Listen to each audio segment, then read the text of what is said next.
대림절 네 번째 초에 불을 밝혔습니다. 1년 중 밤이 가장 길다는 동짓날을 이틀 앞둔 오늘 대림절 네 번째 주일을 우리가 맞았습니다. 단계적 일상 회복을 기대하고 이제 성탄 대목을 꿈꾸던 이들의 기대, 그 부금꿈도 사라져버리는 그러한 때를 우리가 지금 맞고 말았습니다. 특히 사회적 거리두기가 강화되고 있는 시점에 우리가 서 있습니다. 대목을 기대했던 소상공인과 자영업자 여러분들, 또 많은 분들이 그 가슴이 새까맣게 타들어가고 있는 것이 느껴집니다. 성탄절 행사를 크게 준비하고 있던 교회들도 당혹스럽기는 마찬가지인 것 같습니다. 그럼에도 불구하고 어둠이 짙은 이때에 성탄의 은혜가, 기쁨이 우리에게 다가오고 있다고 하는 사실은 우리에게 소망이 되고 힘이 되는 일이 아닐 수가 없습니다.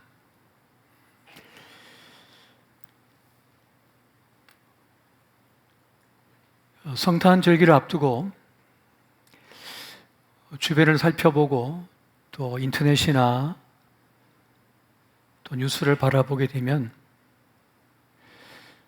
성탄을 목전에 두고 있습니다만 이 코로나19와 또 대선 전국 때문에 성탄에 대한 기대가 사라지고 복잡한 마음만 가득한 것을 보게 됩니다. 그런데 이러한 때일수록 우리는 세상에 시선을 두기보다는 성탄의 중심인 예수 그리스도, 아기 예수님의 오심과 그리고 주님께서 참 빛으로 오셨다고 하는 사실을 깊이 생각하면서 주님과 깊이 연관되어져야 하겠다는 생각을 가지게 됩니다.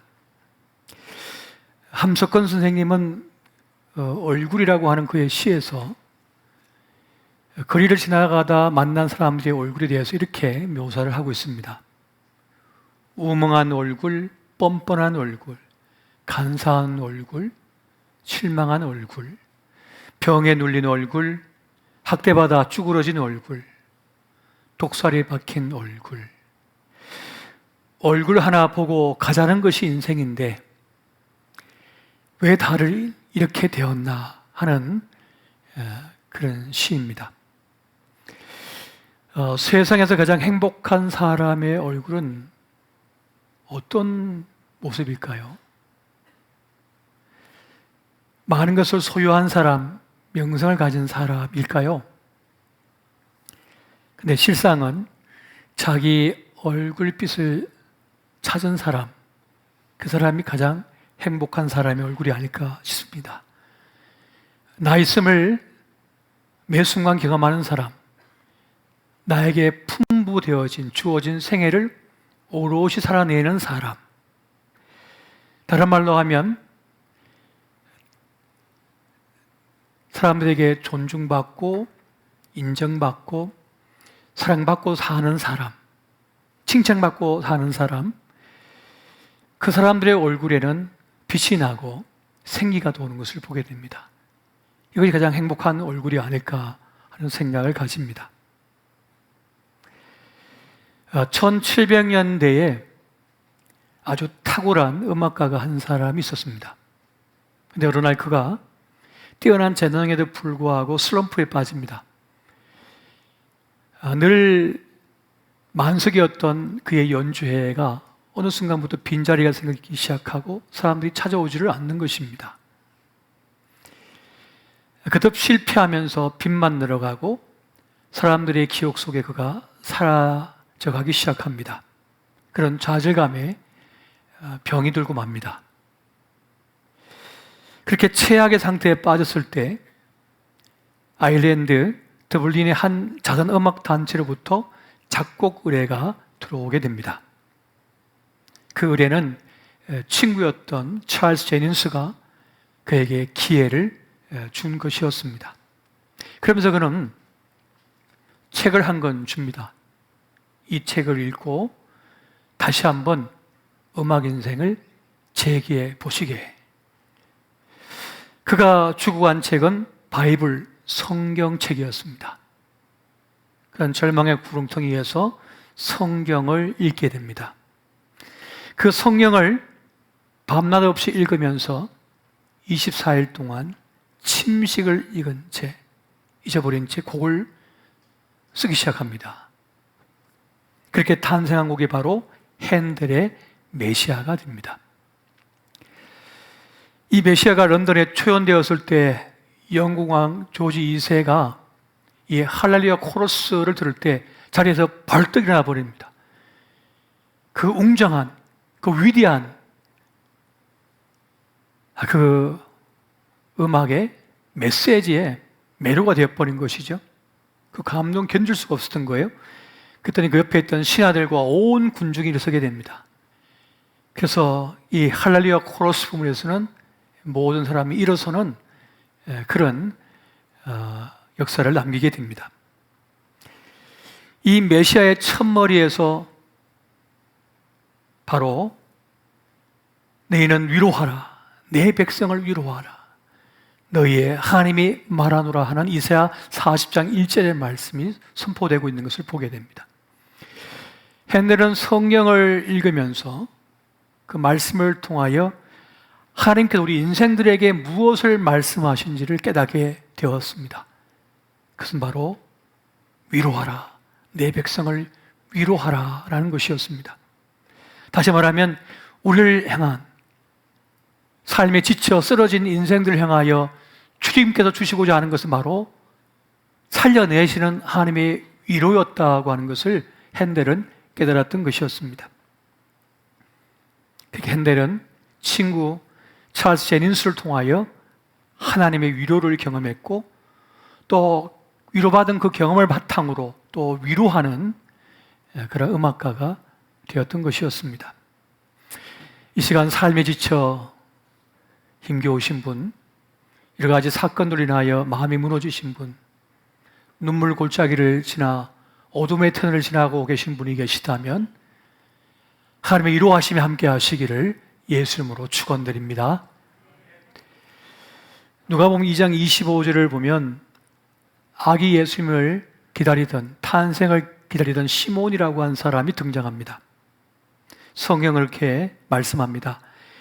예루살렘에 시몬이라 하는 사람이 있으니 이 사람은 의롭고 경건하여 이스라엘의 위로를 기다리는 자라. 성령이 그 위에 계시더라. 시몬은 이스라엘을 향한, 이스라엘이 받아야 할 하나님의 위로를 기다리는 그런 사람이었습니다. 하나님의 영에 붙들린 그는 이 백성이 하나님의 위로가 필요하다는 것을 알았던 것이었습니다. 그리고 그 메시아의 오심은 바로 하나님의 위로라고 하는 사실을 그는 알고 기대하고 있었던 것이었습니다.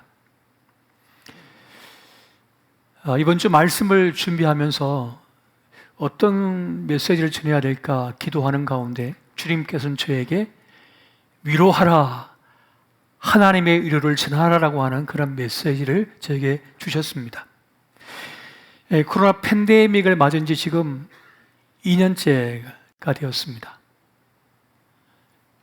참 열심히 살았고 각고의 노력을 다했습니다. 그럼에도 불구하고 우리는 자꾸만 따지기만 하고 책임을 묻고 비난하기가 지금 우리 사회에 만연하고 있는 것을 보게 됩니다. 그런데 지금 가장 시급한 일은 위로하는 일이 아닐까, 격려하는 일이 아닐까라고 하는 생각을 가지게 됩니다. 지금 우리는 한 번도 가보지 않은 길을 가고 있는 것입니다. 매 순간이 처음이 되고 있습니다. 이때 필요한 건 뭡니까? 서로 위로하고 격려하고 칭찬해 주는 것입니다.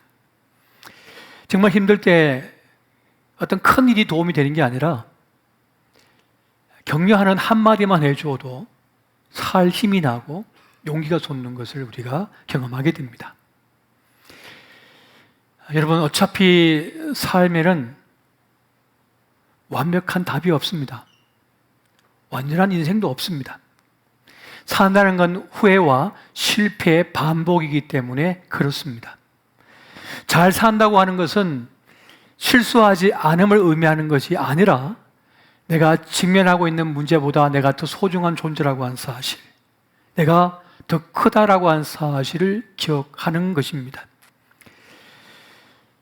많은 분들이 괜찮아, 잘하고 있어, 이 한마디를 듣지 못해서 힘들어합니다. 지금까지 잘 살아온 겁니다. 참 수고가 많으셨습니다.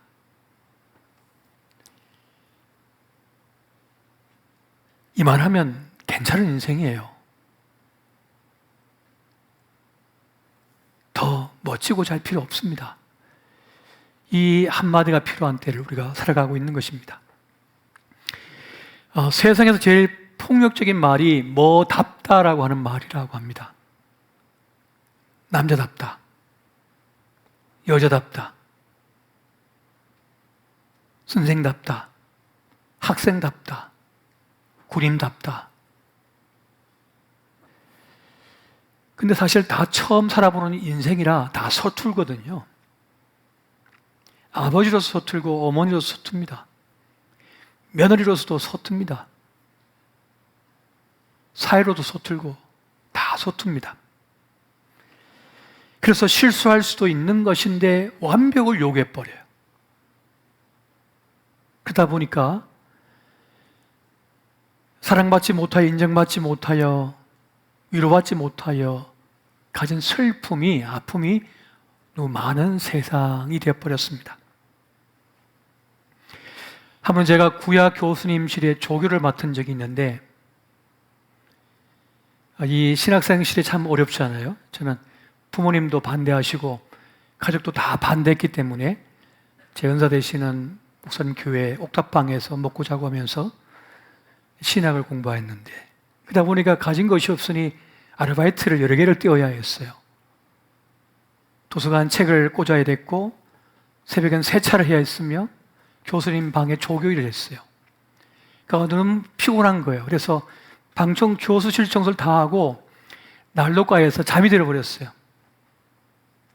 그때 어느 사이 교수님이 들어오셔가지고 힘들지 하시는 겁니다. 그러면서 저에게 그런 말씀하시는 거예요. 가을에 피는 꽃이 있단다. 그러니 걱정 마라. 때가 되면 너의 꽃이 핀다. 그러니까 초조해야 하지 마라.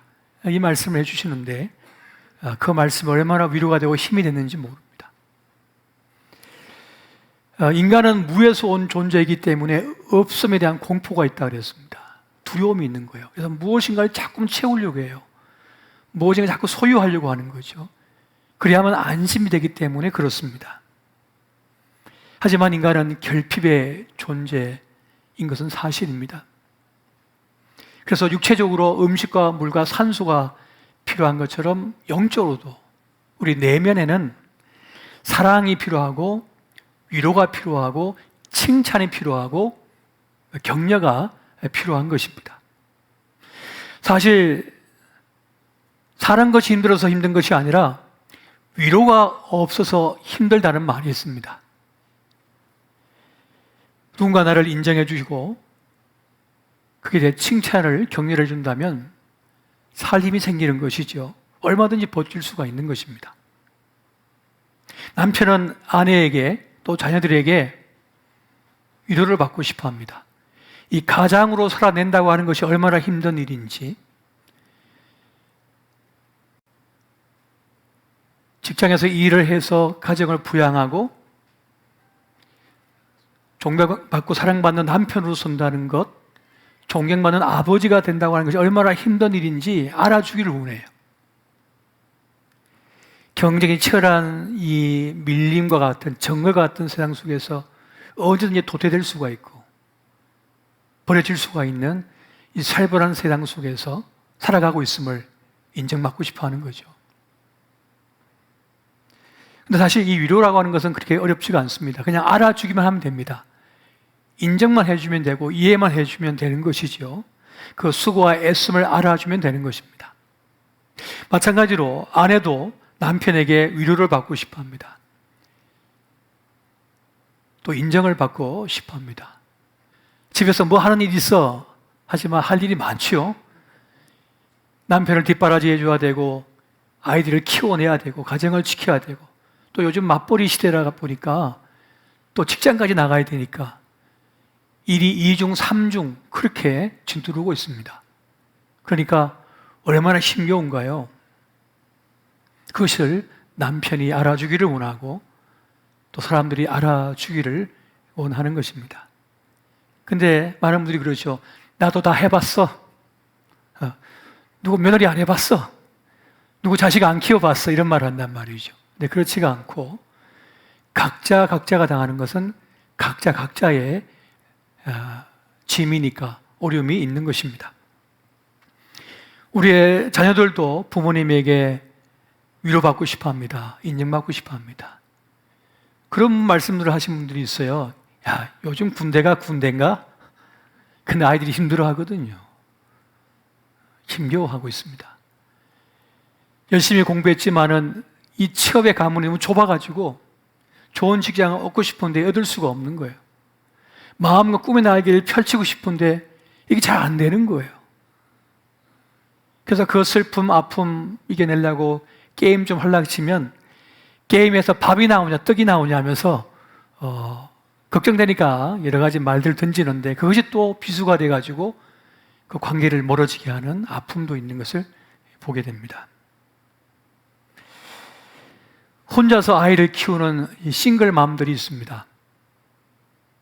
여러 가지 상황 속에서 어쩔 수 없이 아이를 혼자 키워내야 하는 그러한 이 싱글 맘의 아픔이 있어요. 아이들을 교육시키고 부양하기 위해서 직업 전선에 뛰어들었는데 그 아이들을 잘 키워내야 되는데 쉽지가 않습니다. 그러다 보니까 치열한 그 전쟁터 속에서 살아남기 위하여 그렇게 피 흘리며 달려가고 있는 것이죠. 누군가 그렇게 힘겨움 속에 있는 그를 향하여서 얼마나 힘드세요. 그러나 힘내십시오 하면서 그 위로의 말 한마디를 건네줄 때라야 살 소망을 얻고 힘을 얻게 되는 것입니다. 그렇게 우리는 지금 위로가 필요한 시대, 격려가 필요한 그러한 시대를 살아가고 있습니다. 할렐루야. 우리 좌우 계시는 분들이 이렇게 한번 인사해 보십시오. 힘내십시오. 괜찮습니다. 한 번 더 인사하세요. 지금 괜찮습니다. 지금 주님께서 여러분의 입술을 빌려서 지금 옆에 계신 분에게 말씀을 전해주고 있는 것입니다. 그런데 여러분, 이 사람들의 위로보다 더 큰 위로가 있습니다. 그것은 바로 하나님의 위로라고 하는 것을 오늘 성경 우리에게 말씀해 주고 있습니다. 욥의 친구들이 고난당한 욥을 위로하기 위해서 찾아왔습니다. 그 먼 길을 찾아온 거죠. 하지만 그 욥의 슬픔과 아픔을 다 담아낼 수가 없기 때문에 위로하러 왔다가 도리어 욥을 정죄하고 더 아프게 만들어 버렸어요. 더 상태를 헤집어 파놓은 그런 결과를 초래하고 말았습니다. 그 어설픈 위로가 도리어 상처를 더 나게 한 결과를 가져온 것이죠. 그래서 우리의 위로 위에 하나님의 위로가 덧입어져야 됩니다. 더욱한 하나님의 위로가 덮어질 때라야 그 상처가 아물 수가 있는 것이거든요. 위로는 어떻게 말할 수 있을까요? 함 좀 흙을 그 나무 뿌리에 덮어주는 겁니다. 비바람 불고 태풍이 불어 땅속에 있던 뿌리가 밖으로 돌출됐어요. 그 위를 사람들이 밟고 지나가고 또 온갖 동물들이 밟고 지나가고 물어뜯고 상처투성입니다. 그때 우리가 할 수 있는 위로는 뭐죠? 한 줌 흙을 퍼다가 덮어주는 거예요. 생명을 북돋아주는 것이죠. 이것이 바로 위로의 모습이 되겠습니다. 그런데 하나님의 위로하심은 생명력이 있습니다. 살아나게 하는 능력이 있다는 거예요. 주님은 우리를 구원하실 뿐만 아니라 위로하시기 위하여 오셨다고 말씀하고 있습니다. 자, 그러면 하나님의 위로하심은 어떤 위로하심일까요? 먼저는 모든 환난 중에서 능히 위로하시는 위로라고 하는 것을 말씀해 주고 있습니다.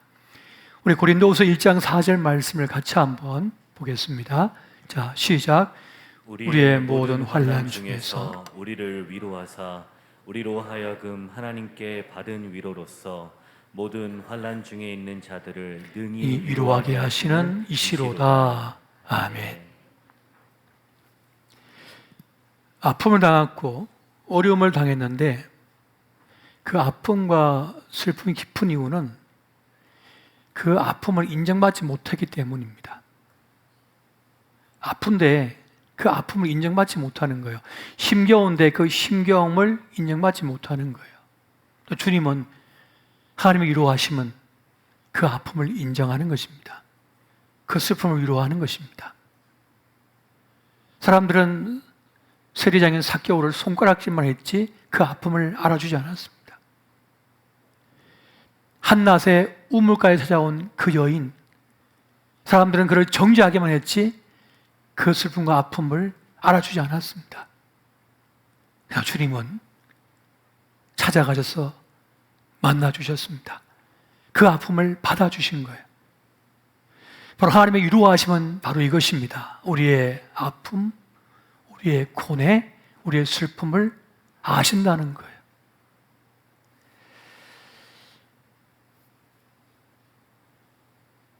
소설가 박완서라고 하는 분이 1988년도에 남편을 폐암으로 잃습니다. 그런데 석 달 뒤에 그렇게 사랑했던 아들이 리전트 과정을 밟던 닥터가 된 그 아들이 죽습니다. 이 석 달 사이에 태산같이 의지하고 믿었고 사랑했던 가장 소중한 사람을 잃어버린 거예요. 그때부터 그는 모든 생명의 기능을 거부합니다. 먹지를 않습니다. 배출도 하지 않습니다. 사람을 만나지도 않습니다. 식음을 전폐해요. 딸이 찾아와서 엄마 살아야지 하는데도 살 수가 없는 거예요. 살아낼 수가 없는 거죠. 그는 그 절망의 구름통이에서 글을 씁니다. 주여 한 말씀만 하소서. 왜 고난이 나에게 왔는지, 왜 이 슬픔이 나에게 찾아왔는지, 왜 내 아들이어야 하는지 한 말씀만 하소서라고 그가 글을 쓰습니다. 그러다가 어느 날 가까이 지냈던 한 수녀님이 자기 수도원에 와서 좀 있으라고, 그래서 그곳에 가서 이제 죽음을 앞둔 마지막 생애에 호흡을 하고 있는 할아버지 할머니들을 돕는 이들을 봅니다. 그들의 오물을 다 숙여가지고 몸을 닦아내고 의식도 없는 분들이 먹을 것을 주고 목욕을 시켜주고 매일 아침마다 그들이 내놓은 오물을 가슴에 안고 여러 사람이 줄을 서서 거룩한 성배를 든양 걸어가는 모습을 보게 됩니다.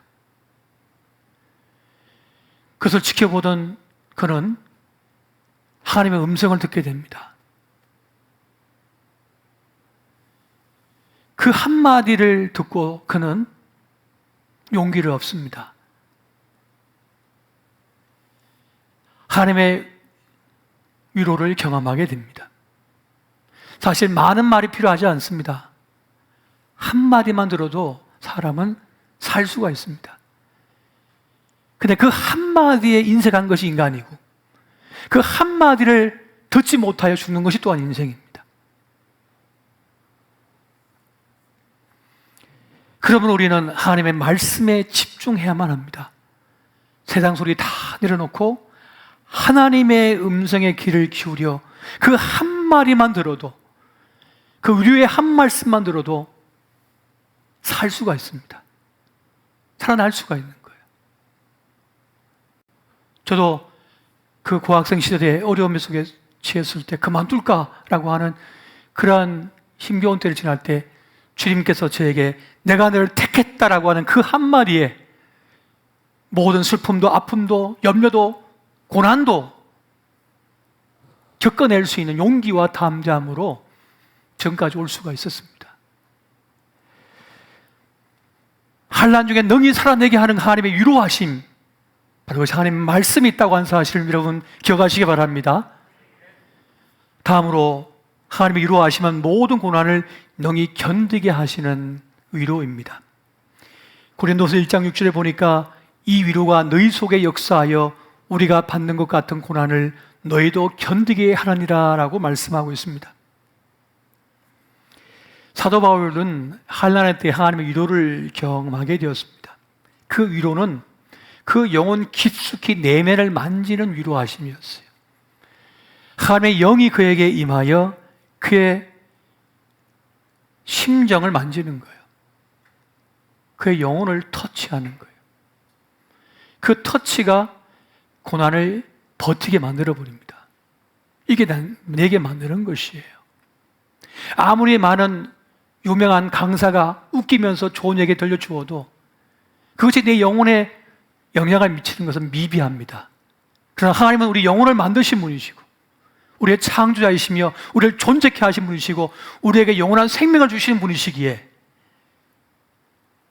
모든 것이 주님께로부터 왔고 모든 것이 주님을 거쳐서 나아가는 것이기에 주님은 능히 우리를 위로하실 뿐만 아니라 그 고난의 때를 버티게 하시는 그런 능력의 하나님이 되시는 것입니다. 이것을 수없이 많은 믿음의 사람들은 경험을 했어요. 주의 만지심을 경험했던 것입니다. 그래서 기독교는 경험의 종교입니다. 체험의 종교인 것이에요. 그런 말씀이 있습니다.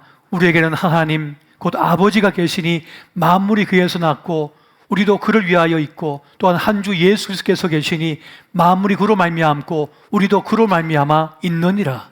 그로 말미암아 있다라고 하는 이 말씀, 바로 이것이 우리를 존재케 하는 이유요 내용이 되고 있는 것입니다. 위로자라고 하는 컴포트라고 하는 이 말을 보게 되면 come together, 같이 함께 한다는 이 말과 포트, 이건 뭡니까? 보스는 힘. 그러니까 하나님께서 우리에게 함께하여 그 능력의 소리를 살게 하신다는 거죠. 그러니까 주님은 진정한 우리의 참 위로자가 되게 하시는 것입니다. 주의 능력으로 버티게 하시고 살아내게 하시니까요. 이것이 바로 하나님의 위로임을 여러분 명심하시기 바랍니다. 이 위로를 받았기 때문에 다윗이든지 바울이든지 아브라함이든지 요셉이든지 그 고난의 터널을 이겨낼 수가 있었던 것입니다. 그럼 여러분, 하나님께서 주시는 위로를 거절하지 마시고 주의 위로하심을 받으시기 바랍니다.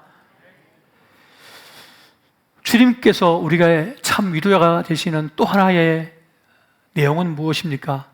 이사야 49장 15절은 이렇게 말씀하고 있습니다. 같이 한번 보겠습니다. 자, 시작. 여인이 어찌 그 젖먹는 자식을 잊겠으며 자기 태에서 난 아들을 긍휼히 여기지 않겠느냐. 그들은 혹시 있을지라도 나는 너를 잊지 아니할 것이라. 아멘. 우리의 아픔 가운데 하나는 잊혀지는 것입니다. 외면당하는 것입니다. 나를 알아주지 않는 것입니다. 가장 큰 고통이 여기에 있고 가장 큰 아픔이 여기에 있습니다. 모든 사람이 나를 잊어먹고 나를 외면한다 할지라도 주님은 절대로 우리를 외면하지 아니하시고 기어이 우리를 잃어버린 한 마리 양으로 기억하셔서 찾아와 주셔서 건져내시고 품에 안으시는 분이십니다. 그렇게 우리를 구원하여 주시는 분이십니다. 그렇게 자기의 목숨을 버려 우리 대신 목숨값을 지불하시고 우리에게 영원한 생명을 주셨으며 천국을 우리에게 허락하셨습니다. 선물로 주신 것입니다. 이것이 바로 우리가 경험하는 하나님의 위로하심입니다. 그러므로 여러분 너무 두려워하지 마시고 너무 염려하지 마십시오. 지금 이 순간 하나님의 위로하심이 여러분과 함께하고 계십니다. 내가 일찍 일어나고 늦게 누울 때에도 주님은 그 자리에 함께 하시고, 내가 갈팡질팡 어떻게 갈피를 잡지 못한 순간에도 내 인생을 위하여 주의 한 수를 넣어주시는 분, 그분이 하나님의 힘을 미루시고 나아가시기를 예수 이름으로 축원드립니다.